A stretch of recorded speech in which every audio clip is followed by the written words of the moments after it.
WhatsApp everybody, welcome to GS. आज के इस वीडियो में हम लोग क्लास 10 के फिजिक्स के चैप्टर 4 जो हर जगह के लिए बहुत इम्पोर्टेंट है, इलेक्ट्रिसिटी या विद्युत धारा, इस चैप्टर को बहुत ही अच्छे से समझेंगे। अब ये आज अच्छे से क्यों समझेंगे, क्योंकि ये जो वीडियो आप देख रहे हैं ये पार्ट 2 है। इससे पहले हमने पार्ट 1 में विद्युत धारा जो चैप्टर बच्चे को समझ नहीं आता है, उसका जो कारण है आवेश को नहीं समझना कि आवेश क्या है, व्हाट इज चार्ज, तो वो पूरा आवेश का टॉपिक पूरे एक वीडियो में पढ़ाकर इतने अच्छे से समझाया था कि लगभग सब कुछ क्लियर हो गया होगा। और उसमें थोड़ा बहुत विद्युत धारा भी बताया था। तो आवेश और विद्युत धारा पार्ट 1 में, और आज का जो पार्ट है, आज के पार्ट में हम लोग कुछ इंपॉर्टेंट क्वेश्चन देखेंगे। साथ ही साथ हम लोग विभव, विभवांतर, वोल्ट, एम्पियर, वोल्टमीटर, एमीटर और इसी टाइप से जो कुछ सेल या बैटरी समझेंगे। और अगला जो वीडियो होगा पार्ट 3, उसमें हम लोग प्रतिरोध, प्रतिरोधकता, प्रतिरोधक एवं ओम का नियम समझेंगे। तो आज के इस वीडियो को बिना किसी देरी के स्टार्ट करते हैं। सबसे पहले उस वीडियो में हमने बात की थी आवेश। सबसे ज्यादा जो जरूरी कोई चीज होता है वो होता है रिवीजन। तो बस 1 मिनट दीजिए, मैं सब कुछ रिवाइज करूंगा पूरे 1 घंटे के वीडियो को। सबसे पहले आवेश जो है वो हर पदार्थ में होगा, इसलिए आवेश किसी पदार्थ का मौलिक गुण है। आवेश के इतिहास की बात करें तो आवेश को सबसे पहले थेल्स ने इसके बारे में बताया था। उसके बाद जो इसकी परिभाषा, सटीक परिभाषा दी थी वो कूलाम ने दी थी। और उसके बाद आवेश को सबसे पहले जो अनुभव किया था, जो पतंग उड़ाकर करंट का झटका, वो बेंजामिन फ्रैंकलिन ने किया था। उसके बाद इसी तरह उन्होंने आवेश की एक सटीक परिभाषा दी थी। तो आवेश क्या है कि आवेश उत्पन्न कैसे होता है, तो जब दो पदार्थ का घर्षण या रगड़न कराया जाता है तब जो उत्पन्न होता है उसे आवेश कहते हैं। और जो आवेश है वो उसका सटीक परिभाषा क्या है, तो आवेश किसी पदार्थ का, ध्यान से, आवेश किसी पदार्थ का वैसा विद्युत चुंबकीय गुण है जिस गुण की मदद से कोई पदार्थ किसी दूसरे पदार्थ को अपनी ओर आकर्षित या अपने से दूर प्रतिकर्षित करता है, यानी अट्रैक्ट और डिस्ट्रैक्ट करता है। तो इसे ही हम लोग क्या कहते हैं, इसे हम लोग कहते हैं आवेश, यही उसका गुण है। और आवेश कैसी राशि है, तो आवेश अदिश राशि है। कैसी राशि? अदिश राशि। आवेश जो है ये अदिश राशि है।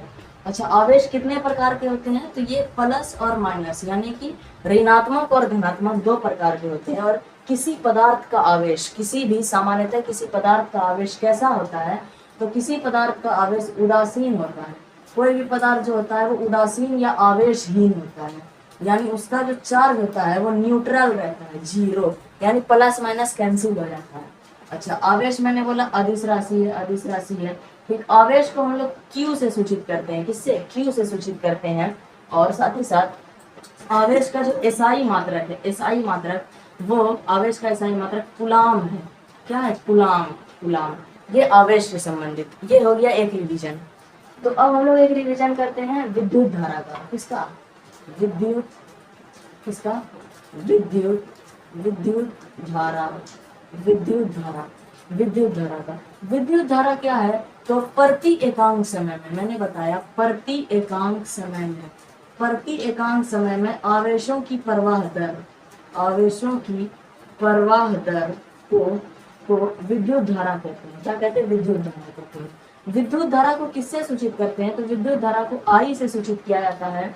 विद्युत धारा का एसआई मात्रक क्या होता है, तो इसका एसआई मात्रक जो होता है, एसआई मात्रक, वो होता है वोल्ट को हम लोग जनरली V से सूचित करते हैं, यानी वोल्ट V।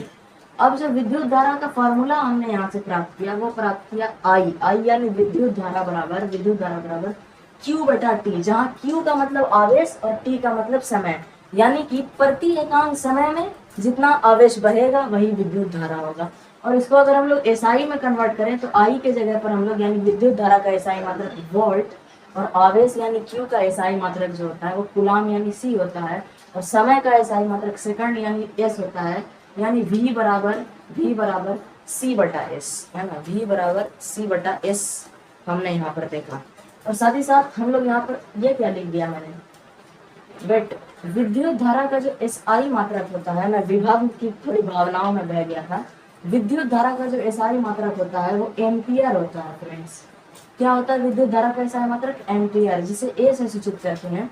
इसलिए एक फार्मूला है A बराबर CS, यानी ये चीज आपको 100% याद रखना होगा कि विद्युत धारा का SI मात्रक एम्पियर होता है और आवेश का कूलाम्ब होता है। मिस्टेक से मैंने वोल्ट बोल दिया जो विभव का होता है। अब अगर आपको ये दोनों चीज 100% समझ आता है तो दो इम्पोर्टेंट क्वेश्चन यहाँ से आपके बनेंगे। पहला तो कि आवेश क्या है, ये कितने प्रकार के होते हैं, और एक बन सकता है विद्युत धारा क्या है, इसका SI मात्रक लिखें। ये दो क्वेश्चन पूछेगा। और साथ ही साथ ऐसे क्वेश्चन जो हीट सुपर हिट लगभग बोल सकते हैं, ये आ सकता है आपके बोर्ड एग्जाम में, ये बहुत बार पूछा भी है। तो ऐसे दो क्वेश्चन का नाम है, वो क्वेश्चन है आवेश से संबंधित। तो पहला क्वेश्चन है क्या होता है जब कांच यानी शीशे को रेशम के कपड़े के साथ रगड़ते हैं। क्या? कांच को जब हम लोग रेशम के साथ क्या करते हैं, घर्षण कराते हैं तो कैसा आवेश उत्पन्न होता है। तो देखिए, सबसे पहले कोई भी पदार्थ न्यूट्रल, यानी ये 0 होगा, ये 0 होगा। तो जब हम ये करते हैं तो आपको लिखना है, जब कांच को रेशम के कपड़े पर रगड़ा जाता है तो कांच में जो इलेक्ट्रॉन होता है, ये उड़कर यहाँ मतलब चिपक जाता है रेशम पर। तो इस पे जो होता है वो माइनस चार्ज की मात्रा, यानी कि इसका इलेक्ट्रॉन इसमें आ गया तो इसमें इलेक्ट्रॉन बढ़ गया। रेशम में क्या हुआ, इलेक्ट्रॉन जो था वो बढ़ गया, यानी इलेक्ट्रॉन बढ़ने का मतलब इस पर ऋणात्मक चार्ज आ गया। और यहाँ जो कांच था तो इसका इलेक्ट्रॉन कम हो गया, जिससे यहाँ पर कैसा चार्ज आ गया, प्लस चार्ज आ गया। तो लिखेंगे ऐसा करने पर कांच जो है वो धन आवेशित हो जाएगा, और जो रेशम का कपड़ा वो ऋण आवेशित हो जाएगा। ये पूरा अच्छे से लिख देंगे। और इसी टाइप का ये नाम क्वेश्चन नंबर 8, इसी टाइप का दूसरा क्वेश्चन, ये दोनों में से कोई एक क्वेश्चन जरूर एग्जाम में आता है। ये क्वेश्चन आएगा, क्या होता है, ये और भी आई है, क्या होता है जब एवोनाइट की छड़ को ऊन के कपड़े के साथ या ऊन के साथ रगड़ा जाता है। ऊन आप जानते हैं ठंडे के दिन में स्वेटर बनता है, गर्म चीज होता है। तो जब एवोनाइट की छड़ को ऊन के साथ रगड़ते हैं तो लिखेंगे, जब एवोनाइट की छड़ का घर्षण ऊन के साथ कराया जाता है तो ऊन में मौजूद इलेक्ट्रॉन एवोनाइट की छड़ पर चिपक जाता है, जिससे एवोनाइट की छड़ अतिरिक्त इलेक्ट्रॉन पाकर, ध्यान से, एवोनाइट की छड़ अतिरिक्त इलेक्ट्रॉन पाकर ऋण आवेशित हो जाती है। और ये जो ऊन का कपड़ा है ये अपने इलेक्ट्रॉन का त्याग करके, यानी इलेक्ट्रॉन खो करके धन आवेशित हो जाता है। इसका ट्रिक है, जब भी इलेक्ट्रॉन किसी पदार्थ पाएगा तो ऋण आवेशित, जैसे इलेक्ट्रॉन खोएगा तो धन आवेशित। तो ये दोनों सुपर हिट क्वेश्चन भी आपके बन गए। अब हम लोग फटाफट से आज की मेन क्लास को शुरू करते हैं, जो कि है विभव, विभवांतर, वोल्टमीटर, यही सब समझेंगे, है ना। विभव, विभवांतर, चलिए फटाफट से स्टार्ट करते हैं। विभव किसे कहते हैं, है ना, विभव किसे कहते हैं। तो देखिए, विभव फिजिक्स में विभव जो है केवल एक परिभाषा मात्र है। विभव का जो रियल लाइफ से, जो यूनिवर्सल रियलिटी से है, उससे कोई लेना देना नहीं है। विभव कुछ होता नहीं है, होता क्या है, वोल्टेज, होता क्या है, विभवांतर। विभव नहीं होता है, विभवांतर होता है। तो विभव सिर्फ एक परिभाषा है। तो इसका परिभाषा क्या है, इसका परिभाषा है अनंत से, ध्यान से, अनंत से इकाई धन आवेश, अनंत से इकाई धन आवेश, अनंत से किसी इकाई धन आवेश को विद्युत क्षेत्र के किसी बिंदु, अनंत से इकाई धन आवेश को विद्युत क्षेत्र के किसी बिंदु तक ले जाने में किया गया कार्य उस बिंदु का विभव कहलाता है। अब इसको ध्यान से समझिए, अगर कभी समझना है तो। सबसे पहले ये मान लिए, एक रेखा मान लेते हैं, कुछ भी, ये लाइन यहाँ पर जो है ना, इधर अनंत है, यानी इधर ये कितना है हमको नहीं पता है, अनंत है। तो अनंत को मान लेते हैं, कुछ भी मान लीजिए, मान लीजिए एस एक अनंत बिंदु है, कुछ भी एस मान लीजिए, ये है अनंत। अब हमको इस अनंत से क्या लाना है, धन आवेश, यानी क्यू लाना है। आवेश का किससे सूचित करते हैं, क्यू, और धन मतलब प्लस। तो अनंत से धन आवेश को लाना है, कहाँ लाना है, तो विद्युत क्षेत्र के किसी बिंदु तक। मान ली यहाँ पर विद्युत क्षेत्र है, इसके एक बिंदु मान ली ए है, हमको बिंदु ए तक क्या करना है, लाना है धन आवेश को। तो अनंत से इकाई यानी एक धनावेश, हर विभव का एक धनावेश, अनंत से इकाई धन आवेश को विद्युत क्षेत्र के किसी बिंदु तक लाने में, यहाँ से जो लाने में जो मेहनत लगा, जो खींचे, जो काम करने में जो मेहनत लगा, उसको हम लोग फिजिक्स की भाषा में बोलते हैं कार्य, और इसको सूचित करते हैं W से। W यानी वर्क मतलब कार्य।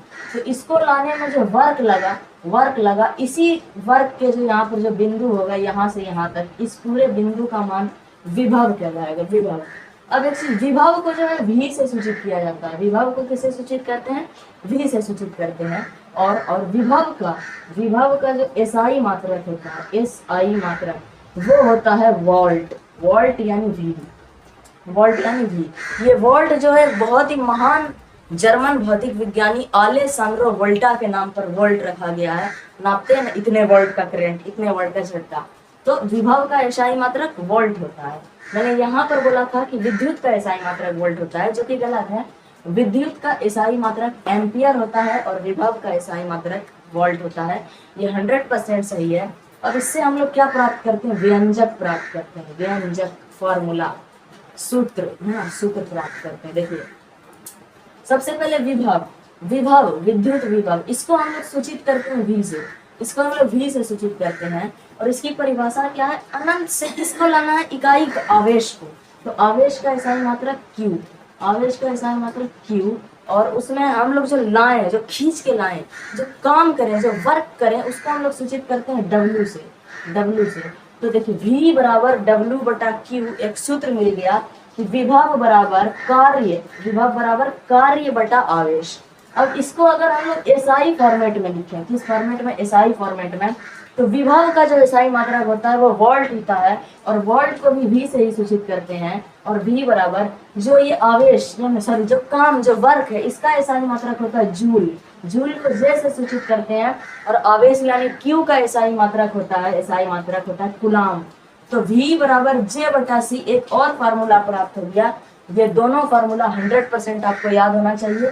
ये विभव की सबसे सटीक परिभाषा है। अब हम लोग बात करते हैं विभवांतर की। किसकी? विभवांतर, विभव का अंतर। विभवांतर मतलब विभव का अंतर। अब ये क्या होता है? देखिए, फिजिक्स में क्या बोला? अनंत से यानी अनंत कहाँ होगा ये हमको नहीं पता है। तो जब हमको यही ना पता है कि अनंत क्या हो, कहाँ पर है, तो वहां से कोई चीज हम लाएंगे कैसे, कोई आवेश? यानी कि फिजिक्स में विभव का होना असंभव है। ये सिर्फ एक परिभाषा है।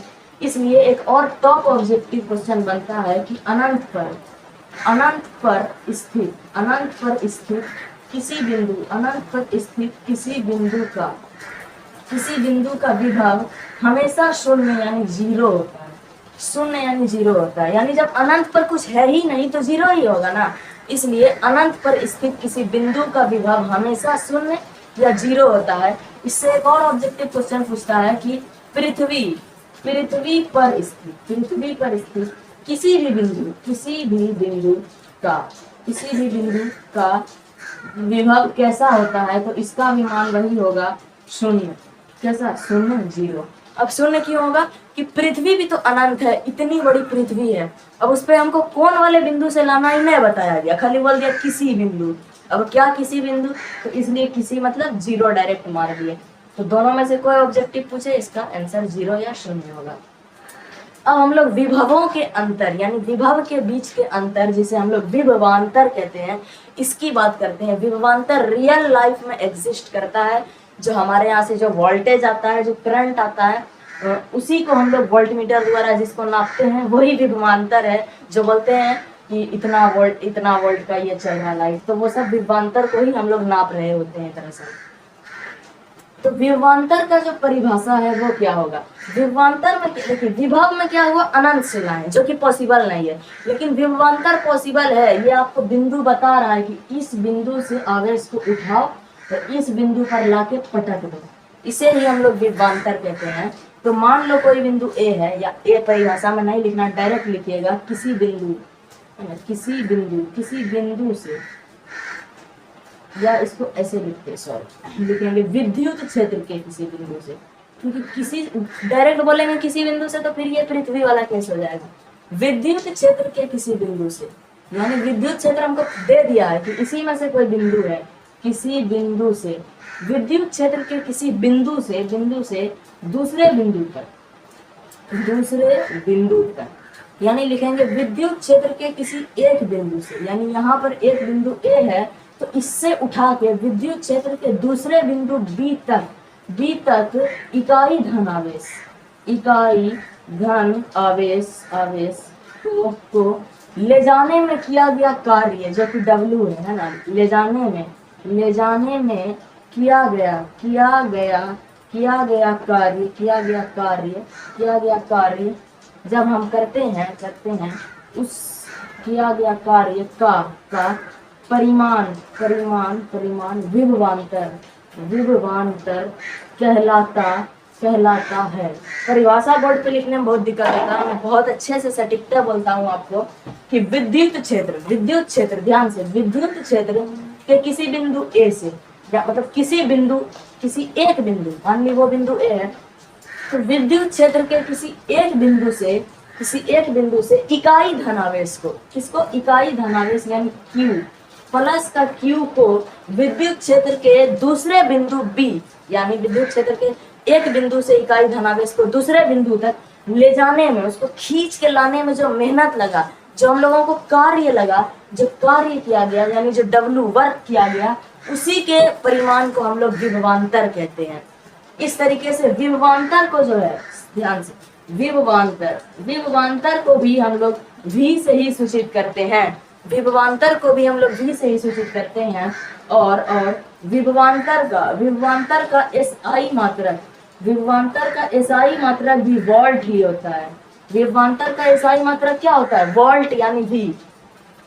इसी तरीके से विभवांतर का जो फॉर्मूला होता है वो भी सेम होता है, यानी विभवांतर V बराबर हम लोग जो एक बिंदु से दूसरे बिंदु तक लाने में कार्य करें, किसको लाने में, आवेश को लाने में, आवेश का मात्रक क्या, Q, अब काम क्या करें, वर्क यानी W, V बराबर W बटा Q। इसको SI में भी बदलेंगे तो विभवांतर का मात्रक वोल्ट यानी V बराबर वर्क यानी काम करने का SI मात्रक जूल यानी J बटा Q यानी आवेश का SI मात्रक कूलाम यानी C, V बराबर J बटा C। 100% ये दोनों फार्मूला विभव और विभवांतर सेम है, बस परिभाषा में अंतर है। और सबसे बड़ा अंतर ये है कि विभवांतर रियल में एग्जिस्ट करता है वास्तव में, और जो विभव है ये वास्तव में एग्जिस्ट नहीं करता, ये आभासी कल्पना है। ठीक, ये हो गया बिल्कुल आपका 100% रियल। विभव और विभवांतर दोनों टॉपिक 100% क्लियर हो गया। आपके एग्जाम में 1 वोल्ट, हाँ ये बहुत इंपॉर्टेंट है, 1 वोल्ट को मैं यहाँ पर लिखता हूँ, 1 वोल्ट हिंदी में भी लिख देते, 1 वोल्ट को परिभाषित करें, क्या करें, परिभाषित करें। अब बोलेंगे हमको विभव पता है, विभवांतर पता है, वोल्ट कौन सा नया वाला है, तो बस हमें इनडायरेक्टली अप्रत्यक्ष रूप से विभव को ही परिभाषित करना है, लेकिन उसको SI फॉर्मेट में। तो चलिए इसका परिभाषा लिखिए जल्दी से। अनंत से विभव में क्या बोलते थे, अनंत से इकाई धनावेश को, लेकिन यहाँ पर बोलेंगे अनंत से 1 कूलाम धनावेश को, अनंत से 1 कूलाम धन आवेश को विद्युत क्षेत्र के किसी बिंदु तक ले जाने में, अब वहां पर बोलते थे ले जाने में किया गया कार्य, लेकिन यहाँ पर किया गया कार्य नहीं, यहाँ पर उसका SI मात्रक जूल लिखना होगा। ले जाने में 1 जूल कार्य, 1 जूल है ना, 1 जूल कार्य हिंदी में 1 जूल, ले जाने में 1 जूल कार्य किया जाए तो उस बिंदु से उत्पन्न विभव, यानी कि ये सब करेंगे तो विभव का परिभाषा है, तो उत्पन्न विभव का मान का जो मान होगा वो मान 1 वोल्ट होगा। एक क्या होगा, वोल्ट, 1 वोल्ट होगा। यही आपका 100% रियल परिभाषा है। ये हो गया 1 वोल्ट की परिभाषा। तो इसी टाइप का एक क्वेश्चन आएगा कि एक किसको परिभाषित करें, एम्पियर को। 1 एम्पियर को परिभाषित करें, परिभाषित करें 1 एम्पियर को। अब बताइए 1 एम्पियर को कैसे परिभाषित करेंगे? तो ये भी कुछ नहीं है, एम्पियर किसका एसआई मात्रक होता है? विद्युत धारा का। तो आपको बस विद्युत धारा की परिभाषा को एसआई में कन्वर्ट करके लिख देना है। विद्युत धारा का परिभाषा बोलिए, प्रति एकांक समय में, यानी विद्युत धारा किससे प्रवाहित होगा? चालक पदार्थ से। तो किसी चालक पदार्थ में प्रति एकांक समय में प्रवाहित होने वाली आवेशों की दर, यानी आवेशों की प्रवाह दर को विद्युत धारा कहते हैं। तो इसका एसआई फॉर्मेट क्या होगा कि प्रत्येक 1 सेकंड। क्यों? क्योंकि समय का एसआई मात्रक सेकंड होता है। तो प्रति 1 सेकंड में चालक पदार्थ से प्रवाहित होने वाली आवेश को क्या बोलते हैं? कूलाम। एक कूलाम आवेश से उत्पन्न धारा का मान 1 एम्पियर होगा। क्या लिखेंगे? प्रति 1 सेकंड में चालक पदार्थ, किसी चालक पदार्थ से प्रवाहित धारा का धारा तो इसका मानो प्रवाहित आवेश 1 कूलाम आवेश से उत्पन्न विद्युत धारा का मान 1 एम्पियर होता है। लिख देंगे एम्पियर को, हम लोग जो एम्पियर है एम्पियर को ए से सूचित किया जाता है। बस दैट इज, दोनों क्वेश्चन आपका वीडियाई है, लिखो, आएगा तो पक्का एग्जाम में, ठीक ना। अब हम लोग नेक्स्ट कॉन्सेप्ट, नेक्स्ट टॉपिक की बात कर सकते हैं। क्या कर सकते हैं जी?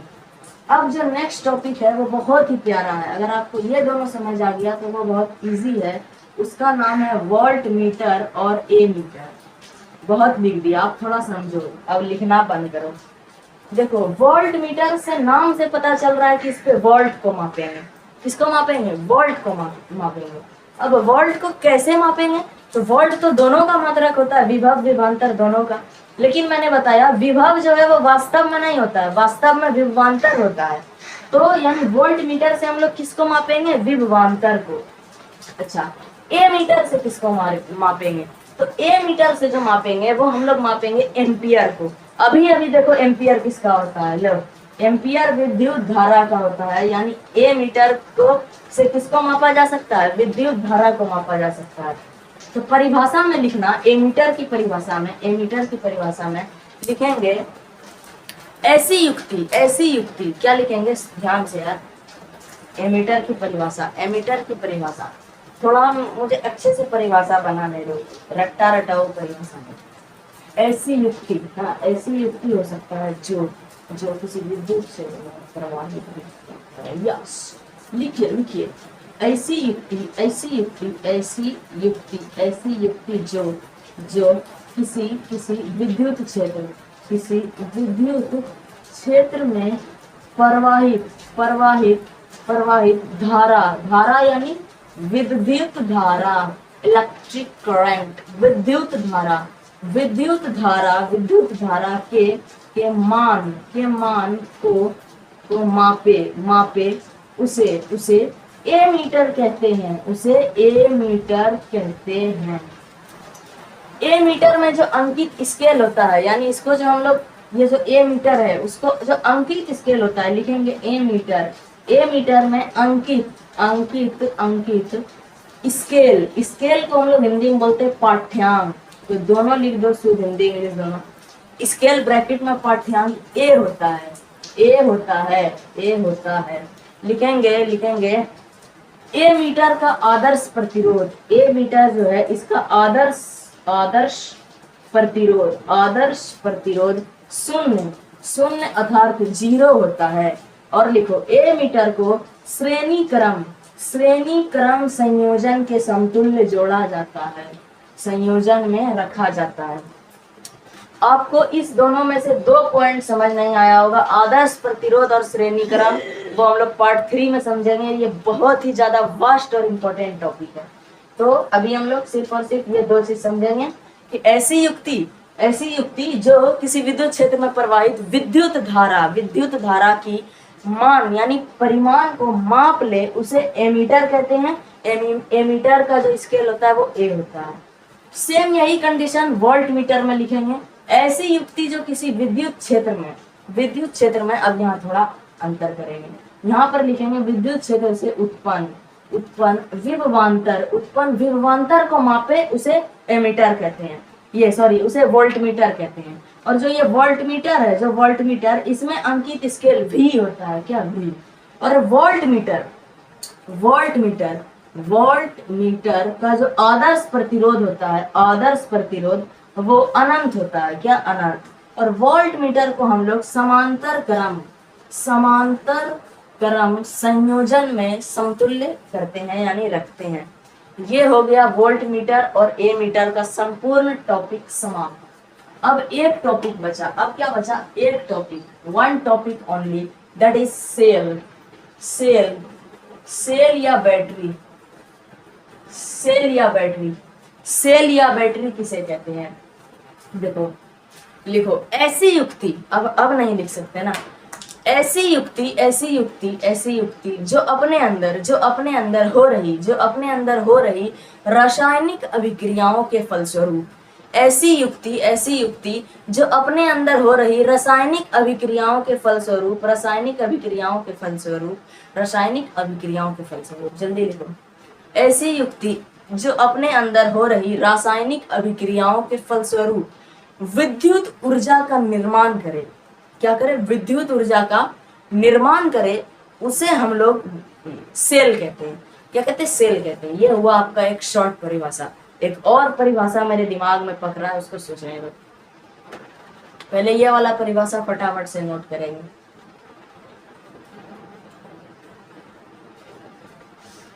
इसको हम लोग ऐसे भी लिख सकते हैं डील परिभाषा में।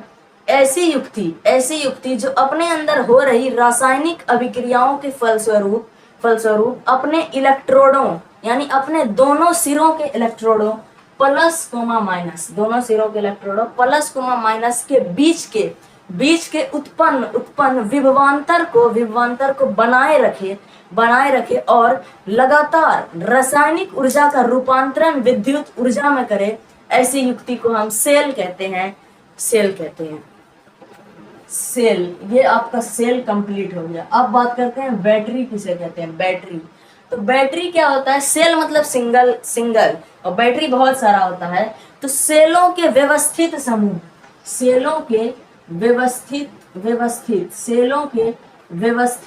को हम लोग क्या कहते हैं? बैटरी कहते हैं। या सामूहिक व्यवस्था या व्यवस्थित समूह जो बोलो, उसको हम लोग क्या कहते हैं? बैटरी कहते हैं। इसको इस टाइप से बना सकते हैं, इस टाइप से होता है बहुत से।